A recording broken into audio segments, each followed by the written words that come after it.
And away we go on another episode of the Hilltop Sports Report. Thank you so much for tuning in. My name is Jumpin Jack Carlson, your host. This is episode 5 of the podcast, and we will be featuring Cornell Rams baseball with a sit-down interview with the new head man of the Rams, Robbie Dombrowski. I'm excited to get into it. We'll also talk about Cornell Rams basketball, track and field, and much more on this episode of the Hilltop Sports Report. It's time to hit the music and start the show. Let's go Rams! Let's go Rams!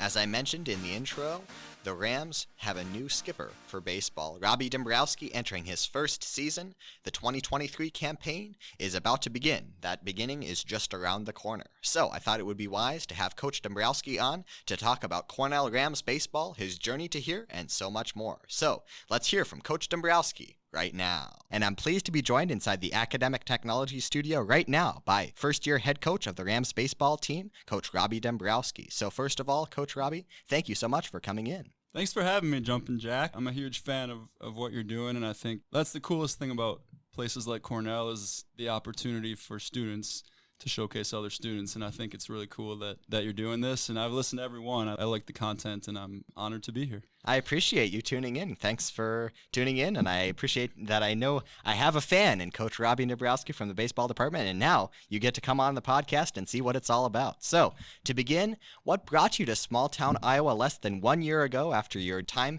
at Division I programs Evansville and Central Michigan? Well, I'll tell you, I played at St. Norbert College, which we were in the Midwest Conference, and I absolutely loved my small college experience and everything about it, the relationships that you build with your teammates, but also with other teams, just the tight closeness of the campus. And I always thought that it was the big dream. The big dream is to be the skipper for the Milwaukee Brewers. As I kind of rose through the ranks, I came to realize that, those relationships and those things that make small town college athletics beautiful aren't as important. And I loved my time everywhere I've been. It's been an awesome journey for me. Baseball has been so good to me. But in my heart, I wanted to return to a place like Cornell, that a small town community, in a place where the relationships with the players really matter. And I've found that here at Cornell, and I'm super happy to be here. I've learned a lot being at other programs and being at different levels of the game, and I just felt ready. I felt like I'd learned so much, and that's why, when I got into coaching, I was trying to learn everything that I could, and I just felt ready for the opportunity to lead my own program and take everything from everywhere I've been and kind of mash it together, and I've just been super happy here, and Cornell's a special place, and I wouldn't draw it up any other way. Yeah, and as the season rapidly approaches, how has preparation gone for you, the staff, and the team, as we're really close to the beginning, first pitch of the 2023 campaign? Yeah, so I think the players maybe were a bit surprised with my expectations as far as how hard we're going to work in these 4 weeks leading up to the season. And you've really got 4 weeks to get a ball club ready. It's a daunting task, but it's meant long hours on our staff and long hours on our players. And the reality is I believe that our guys feel ready. And I feel as if culturally that we're a lot tougher for going through these 4 weeks. I've made it hard on them by design. We've been hard on them. We've been, really emphasizing fundamentals, bunting, things that are not very fun to practice, but things that are going to help us win. And being a northern team where the weather is an issue for us, doing those things inside is not always fun. And I've been incredibly proud of the boys because I've put them through 4 weeks of really, really tough practices. Just watching them scrimmage today, it was beautiful because we're ready, man. We're ready to go, and I'm just excited for them to get out and compete. Well, we're excited to see the first game upcoming in Topeka, Kansas. We'll get to that later on. So you mentioned your catching career at St. Norbert, which concluded just 5 years ago, so you're relatively new to this coaching thing. So what of those things that you saw when you were catching do you now implement into your coaching style? You just came from practice, so are there any things that you identify from your catching career now into your coaching career? Sure. I think, as a catcher, you are involved with everything. And I was blessed to have really, really good coaches that taught me the game in a different way. And the way that we play is not the way that you see on TV when you're watching big leaguers. And just as a catcher, having to learn things about the pitching staff and learn things about the defenses, control the defense, the middle infielders, everything. That's when I started thinking about coaching, because my coach was pretty hard on me. He made me learn the game of baseball top to bottom, and I came to realize that it's just the most glorious game on earth, and all of the little nuances of the game had to be important to me as a catcher. Baseball is beautiful, man. That's all I can say. I would agree. As a baseball fan myself, I love baseball. So I'm looking forward to seeing you guys out on the field this season. So who made the biggest impact on you as a player? Whose lessons you carry with you now as a coach? You kind of mentioned your coach at St. Norbert. Is that kind of the coach who formulated into you the coach you are today? Yeah, his name is Tom Winsky. I have to mention him. He actually brought me to Central Michigan when he got a job there. Kind of gave me that opportunity. But his coaching style, he was hard on us. He didn't let mediocrity slide. And there were days where I hated him, but he made us so much better. And he saw potential in us that we didn't even see in ourselves. And at the end of the day, we knew he had our back. And I thought that was the coolest thing, to know that I'm going to get coached. I'm going to get coached hard. But at the end of the day, this guy loves me and this guy's got my back when the bullets are flying on the field. And so I've tried to adapt that coaching style. Another big mentor of mine is my grandpa. He was a high school football coach for 34 years. He would tell you he's in 8 Hall of Fames. The things I learned from him are valuing everything off the field and trusting that the stuff on the field will then take care of itself. Trying to build a culture where everybody truly loves one another, plays for one another, cares about one another. The winning takes care of itself from there. And just growing up around my grandpa, seeing how he treated his players and the relationships that he built with his high school football players, that was so cool to me. Everybody's looking up to my grandpa, who I look up to. And so those are my biggest, I would say, inspirations in coaching. You kind of mentioned this, that you're going to have this spring training type feel of these 4 weeks prior to the season. What is the type of culture that you're trying to instill in this Cornell baseball program, so that when the bullets fly on the field, everybody's playing together as a team and you're saying, wow, I'm really proud of this team at the end of the season? Sure. So I think that's a two-sided question. The first side is the baseball side, and that is just doing the fundamental things right. We live in a day and age now where everybody's trying to hit the ball out of the park. The reality is, at the college level, unless you're an SEC player and you're at Vanderbilt, that results in a lot of flyouts or a lot of strikeouts. And there's really not too many differences between the levels of college, like Division III, Division II, you name it. College baseball players in general make mistakes, so a ball in play is huge. All right, battle with 2 strikes. So it's a little bit of a stylistic change. We're going to do some more small ball stuff. We're going to be really aggressive on the bases. And then culturally, there's really 3 words that we always talk about. The first one is be a selfless teammate. Do something for someone else every day. That should be a goal of yours. And that could translate to the field then in the form of a sacrifice bunt, or Jumpin Jack strikes out and I'm the first guy to pick him up and tell him to get the next one. The second one is love. You got to love your teammates, and we've got a big roster. Not everybody likes everybody. That's going to happen. But you do, at the end of the day, have to love them. And it's a difference between that. I don't have to like Jack, but I do have to love him, meaning I have to care about him through it all. And then the last one, and this is the one I'm most excited about, and this is our one goal every game, so be the most excited team to play. That's something that I stole from Mike Leach. Rest in peace. Love that man. It's our job as coaches to make our guys the most prepared team to play. On game day, it's your job to not think about anything, just go out and enjoy the game. We all fell in love with this game when we were 4 years old, because we could go play around in the dirt and mom wouldn't yell at us. So I don't want to take the fun out of that. So if we're the most excited team to play and we play with more energy than our opponent, we're going to win a lot of games. And we only get 40 of them. So shame on us to not enjoy every second of every one of them, whether it's going good or going bad. We have to play. If we play the game with that little kid enthusiasm, that little kid energy, we're going to be really, really good. And it's going to be a fun style of baseball to watch. If there's any Cornell fans out there willing to brave some cold weather, our dugout should be loud. It should be rowdy. It should just be a fun atmosphere to be a part of. That's what I'm most excited about now that we're getting into the games. I love that philosophy, and as a fan myself, it's just always great to see a team, coaching staff emotionally invested in every game, every pitch, every inning. Otherwise, even if the game doesn't go your way, you want to make sure that everybody's still invested and still learning those lessons. So I love that philosophy. So going into the coaching staff for a moment, what have assistant coaches Kevin Grant, Mike Fleckenstein, and Frank Fischler brought to the team? I'll tell you what, man, I'm super lucky to have those three guys. One of my best friends in coaching just took his first head job as well. And we talk all the time, and he's telling me nightmarish stories about his everything, his coaching staff, top to bottom. I mean, I have the best staff in the country. I believe that. It's been awesome. You know, Coach Fleck is a holdover from the previous staff, so he's been so awesome to lean on, having insight on these guys and knowing how they click and knowing who we need to push and who we need to coddle a bit more, and just knowing the ins and outs of Cornell College. Coach Fish has been awesome as well, man. He's another guy. He's a local guy that's grown up here. We actually stole him from Cornell College, which we're pretty excited about. And Coach Fish is the man. He's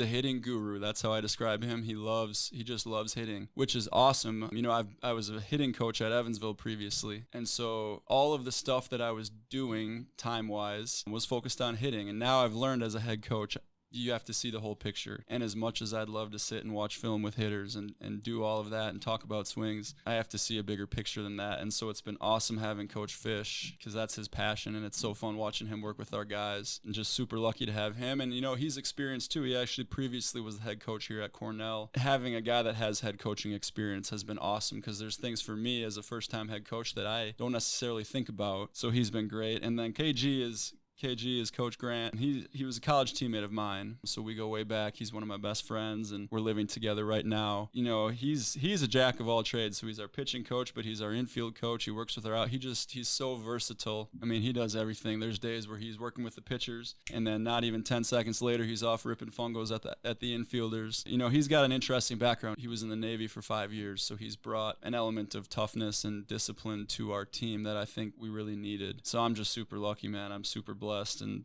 those guys, they work their tails off, and I couldn't have asked for a better setup as a first-time head coach who's inevitably going to make mistakes at points in time. Well, that's fantastic. It's great to hear all of those different coaches that you have, and we're looking forward to seeing them in action coaching this team this year. And so let's get off track for one moment, getting into your favorite Major League Baseball team, and then also your favorite memory of that franchise. I think you mentioned the Milwaukee Brewers earlier in the podcast, so what's the scoop on this? Well, I am absolutely a Milwaukee Brewers fan. In fact, Jumpin Jack, when I was in college, I ran a Brewers podcast called The Ghost of Tony Plush.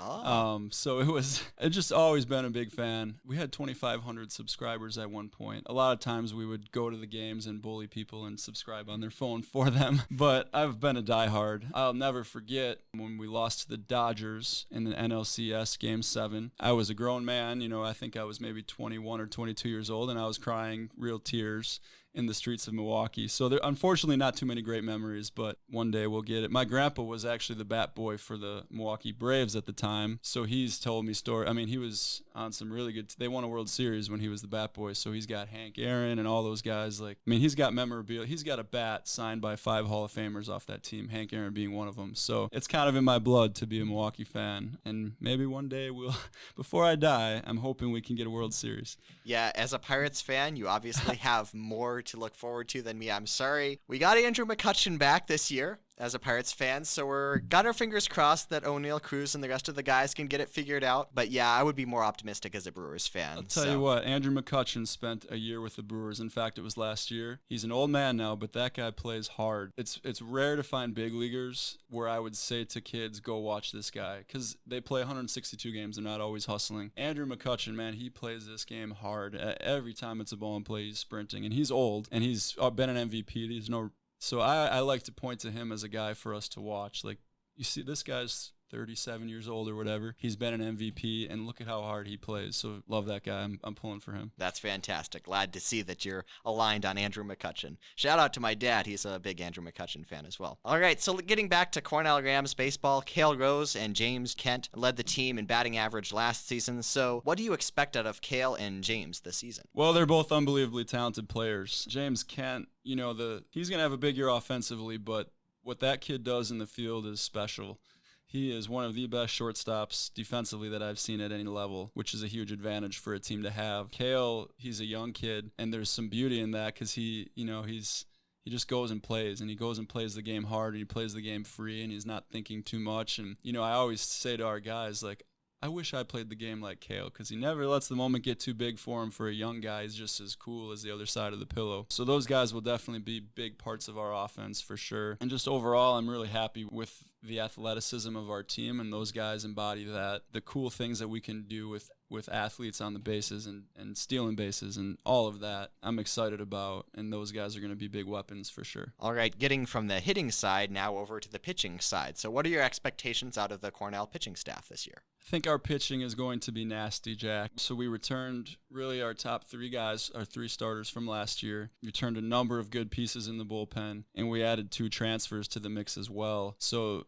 it's going to be a deep staff, and it's a good problem to have, but we're trying to figure out what exactly that looks like. And it's going to take some selflessness on the parts of these guys, having guys who are quote-unquote starters that come out of the pen if we need them in a one-run game to go get a save. And just the depth of our staff as a whole is something that I'm excited about, because we don't have to rely on one guy. But Cole Heinrichsen was the second-team all-conference player last year. Expect him to lead the charge. He's just a gamer, man. He's fun to be around. Will Miller's another senior that just knows how to pitch. Jake Scope's back. He'll be back again next year, but he's had a lot of success. A couple of older guys we're excited about at the back end of the bullpen. We got big Carter Kriegel, who should, in my opinion, break the school saves record this year. Knock on wood. All right. And then, there's just a number of guys. I mean, I could go on and on. We could talk all day about the pitching staff, but, throw the 2 transfers in the mix as well. And I'm excited about it. We're going to get a lot of people out. That's fantastic. Always nice to have a good starting staff and bullpen. Getting over to the facility side of things, I often see you working out there, and then also the team using the new facilities this year. So what are your thoughts on the small athletic and wellness center? Well, I just have to tell the general public that Jumpin Jack's being way too nice to me right now. I had about 1 good disciplined week of working out. It is awesome. I mean, it's a beautiful facility, and the thing about it is, recruiting-wise, there's not a better facility than that in this area. You talk any division, I don't care. It's such a good recruiting tool, and people are fired up about it. But, it's important, because as a northern baseball school, we can't always be outside. So to have the huge arena and have the weight room and have Coach Lamb, Coach Lamb needs a lot of credit. Shoot, even when I was coaching at the Division I level, we did not really trust that our strength coach understood baseball and how it's different from other sports.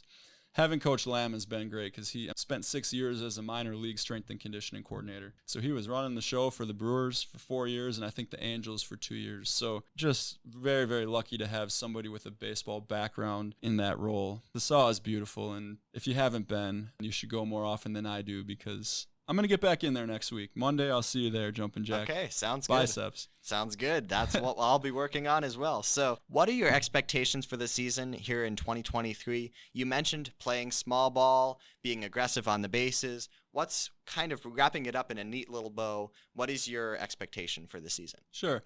Well, I don't like to put like one goal out there. I don't like that, because in baseball there are times where you could do everything right and not lose, so and it's so cliche, and I don't like to be cliche, but if we really get better every day, we're going to like where we end up at the end of the season. I think our potential is huge. I think there's no limit on where we could go with this season. But in terms of one expectation, I don't like to say that, because if I say, well, we're going to win the conference, what if we could have won the World Series? Then it's like you win the conference and you get to the World Series and you're like, well, no one expects us to do anything. I made that mistake as a player.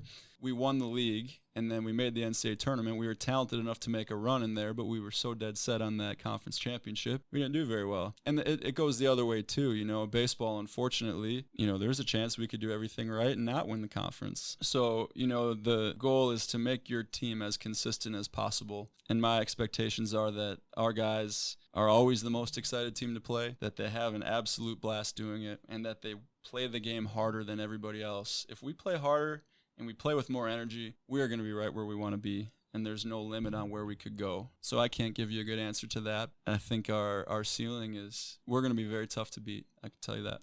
All right, well, that's fantastic. And I have one final question for you before we go. So, as a Midwesterner yourself, I don't know if you've ever been to the restaurant called Poncheros, but there is some controversy on the podcast. I'm not sure whether you detected this from episode 2. Brevin Hahn of the track and field program here at Cornell claimed that Poncheros is not a fast food restaurant. Nathan Waters, a fellow track and field athlete, claims that it is. So, number 1, have you ever been to Poncheros? And number 2, would you like to state your opinion on this ongoing controversy? Well, we don't have Pancheros in Wisconsin, but I have absolutely tried it upon my move to Iowa, and it's good. And I'll tell you this, to me, Qdoba may as well not even exist anymore, because between Chipotle and Pancheros, there's no reason to go to Qdoba.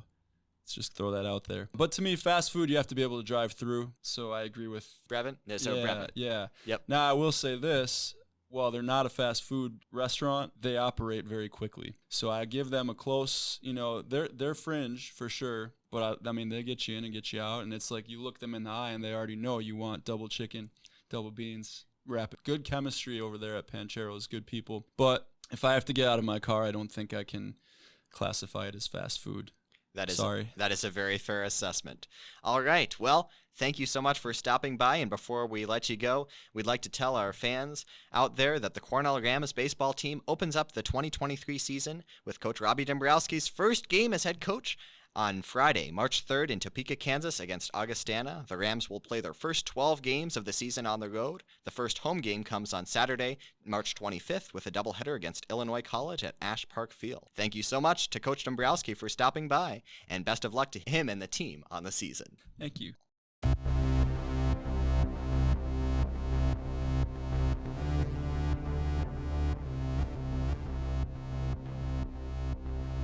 Again, thank you so much to Coach Robbie Dombrowski for stopping by. And now let's look around other Cornell Rams athletics and get you up to speed on what's going on the Hilltop. Let's start with the wrestling program. 174-pounder Jacob Scherzer is going to the NCAA tournament. He became an NCAA qualifier this past weekend. He was a 7th seed. He went 4-1 on his path, and so he will be going to the NCAA tournament for the first time from a Ram since 2018. So congratulations to Jacob Scherzer and to Coach Brent Ham. For the track and field programs, no surprise, friend of the program, Natalie McAllister, picked up 5 all-conference medals this past weekend. She was absolutely fantastic. It just seems like, folks, if I'm being honest, she sets one record one weekend, and then the weekend after she says, you know what, I'm going to beat that, and then the next weekend I'm going to get even better. She has been absolutely fantastic in her senior season, so congratulations to Natalie on everything that she's accomplished this season. Well earned. Haley Carolyn claimed gold in the high jump at the Midwest Conference Championships. Natalie McAllister and Haley Carolyn were just 2 of many Rams who made fantastic performances this past weekend at Illinois College for the Midwest Conference Championships. On the men's side, Thomas Coble, a first year here at Cornell, was the men's 300-meter champion this past Saturday, so congratulations to Thomas Coble and to the Rams coaching staff, Jerry Monner in his first season, Jerry Frawley as an assistant. Absolutely incredible stuff for the Rams, the entire coaching staff. Congratulations. Moving over to the basketball side of things, both basketball teams had their seasons ended this weekend, but the Rams should be very proud of what they did. Starting with the women's basketball team, the 3 seniors, shout out to them, Megan Gandrup, Madison Waters, a friend of the program, and also Madison Osborne. It was a tough loss against Knox, but the Rams overcame the odds this season, fighting through injuries and all sorts of other factors to 9 conference wins, qualifying for the postseason tournament in the Midwest Conference. Something to be very proud of this season for the Rams. Coach Brent Brazzi has a great program in place, and so the Rams will continue to grow next year. They've got some key contributors returning, so rest assured the Rams will be back at it next season. For the men's basketball program, it was a tough loss on Saturday in the men's conference championship game against Illinois College. It was a rematch of the game earlier this season in which the Rams handed the Blue Boys one of their 2 losses. It was a thrilling game inside the sauce, so the Illinois College Blue Boys were ready to go on Saturday. They came out on fire. The Rams fell behind early and couldn't quite make up the deficit despite a 31-point effort from Jordan Mignani in his final collegiate game. Shout out to Mignani. He ends up as the all-time leading scorer in Cornell Rams men's basketball history, surpassing his friend Cooper Kabbalah. We had Mignani on the last episode of the podcast to discuss his career, and so he's now your all-time leading scorer in men's basketball history. Shout out to Jordan Mignani, and shout out to everybody on the Rams men's basketball team. It was a great season.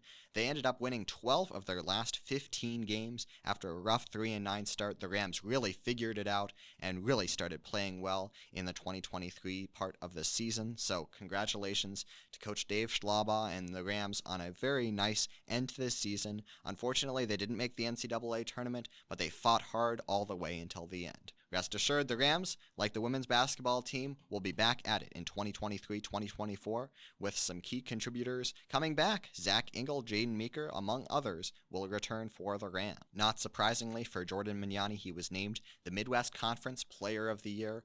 Wow, what a spectacular career for him, and also a season so well-deserved, much-deserved, all of the adjectives for Jordan Mignani to claim the Conference Player of the Year here in 2022-2023. Also, shout-out to 3 basketball players, Jordan Mignani, Jaden Meeker, and Anaya Simmons, on making the academic all-district basketball teams. They worked really hard in the classroom this year, so shout-out to them, along with excellence on the basketball court, keeping track of the academic side as well. So that will do it for your update on basketball. In other sports at Cornell, the women's lacrosse team won their first game at home this season, 6-2 over Beloit this past Saturday, and the Rams will be back in action at Edgewood on Wednesday at 5 p.m. The men's lacrosse team will host Augustana on Wednesday night, 7 p.m. at Van Meter Field at Ash Park. We do encourage you to join us and cheer on Coach Certain and the Rams. I mentioned the Rams baseball program earlier, and we discussed it in depth with Coach Robbie Dombrowski, but what about the softball program here at Cornell? They're starting up their season early on in March as well, under head coach Jackie Cernak in her 6th season. Of course, Cernak pitched for the Rams from 2011 to 2014, and she's in her 6th season this year. And leading the way for the Rams, Aaron Puck, the senior, who posted a .420 batting average last year and an OPS near 1,000. And as a baseball fan who gets into analytics, that's really impressive, so expect Aaron Puck to lead the way for the Rams in 2023.